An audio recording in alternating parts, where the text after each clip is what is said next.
I want you guys all to think about why the Warriors would go small. Why would Steve Kerr elect to go with a small lineup? There's only one singular reason why you would go with a small lineup, guys. And that is to empower your offense. Your offense is so good and so powerful with 3 guards on the floor at the same time that it's actually deemed worthy of using a small lineup to attack the other team and make them vulnerable. Does that ever happen with the Warriors whenever they run their 3-guard lineups? No, it does not. Oftentimes, they're not even running the pick and roll when they're running these smaller lineups, which then defeats the entire purpose of going small because you're sacrificing your defense, obviously, right? Everybody understands that when you go with a lineup that is Steph Curry, Pods, and Buddy Hield, you are sacrificing your defense.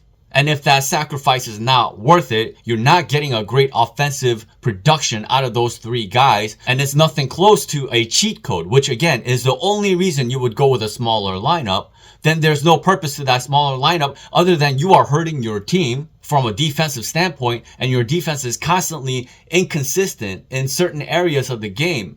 And honestly, these are things that you can only really tell by fully watching the game. The stats are never really going to tell you the full story. And think about this. When you run a lineup like that, Steph Curry, Pods, Buddy Hield, Steph Curry, Dennis Schroeder, Buddy Hield, that's just an insane lineup, right?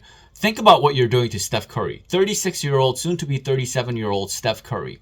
Steph Curry is a super capable defender as a point guard. But when you're forcing him to the 2 because you want to play him next to Dennis Schroeder, what are you doing to Steph Curry? You are forcing him to be tougher on defense than he needs to be or should be at this juncture of his career. And another thing, if you're playing Dennis Schroeder and Buddy Hield next to Steph Curry, that essentially makes Steph Curry the most powerful defender out of all 3 of those guys. From an overall standpoint, not just a POA, not just off-ball defense, but last I checked, the 1 and the 2 and the 3 also have to contribute from a rebounding standpoint. Who is the best rebounder out of Dennis Schroeder, Steph Curry, and Buddy Hield? It is Steph Curry. You're forcing him to do an awful lot. News broke yesterday that Mo Wagner of the Orlando Magic suffered a torn ACL. His season is done. And that is really unfortunate for him. Prayers to him and hoping for a speedy recovery. But at the end of the day, that is a devastating injury. And it's really lip service when you talk about speedy recovery. There's no such thing as a speedy recovery from a torn ACL. That is a very difficult injury to come back from. A long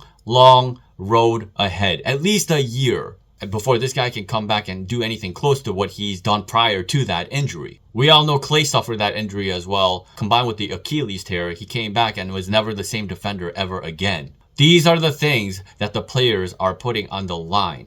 And unfortunately, the Twitter crowd didn't understand the point that I was trying to make. But the Warriors players put it on the line every single night. And these are the types of injuries that they are risking whenever they go out there to perform in front of the millions of fans around the world that is watching their games. That means Steve Kerr has to be the most caring person in terms of maximizing this team and making sure that he's protecting, number 1, his franchise player. Number 2, making sure that you are consistently putting out an optimized lineup that is going to allow the Warriors to be the strongest version of themselves, not have these nonsensical fundamental breaks all over the place, all over the map, constantly throughout the game, which actively makes it harder for the Warriors to win any given game on both ends of the floor. And then all these games are super close, it comes down to the wire, and then you start blaming anybody but Steve Kerr for these fundamental errors that put them in that position in the first place.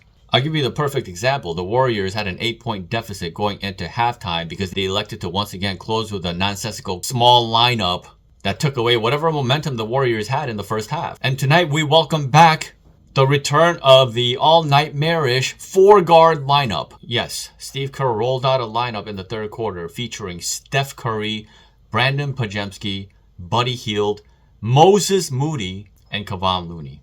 Regardless of the short-term results that you may see out of these lineups, fundamentally speaking, the Warriors can never be considered a serious team as long as they continue to roll out these senseless and silly 3-guard and 4-guard lineups. There is zero defensive force behind any of those lineups, and that is what makes them unserious. And again, what's sad is that the Warriors, once again, had a lead in this game, a sizable lead that they could have built upon had Steve Kerr made better decisions in this game. They had a 9-point lead in the middle of that second quarter, and then again, Steve Kerr elected to go with small lineups, and these small lineups are just the destroyer of all momentum, and they are the destroyer of anything good the Warriors can do defensively.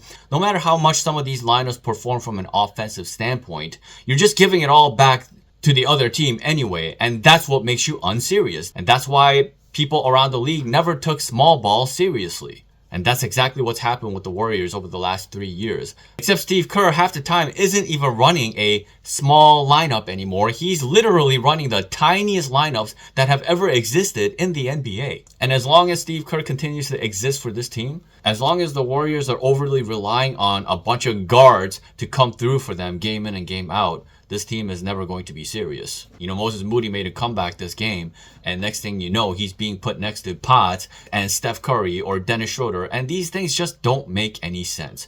Moses Moody is a shooting guard.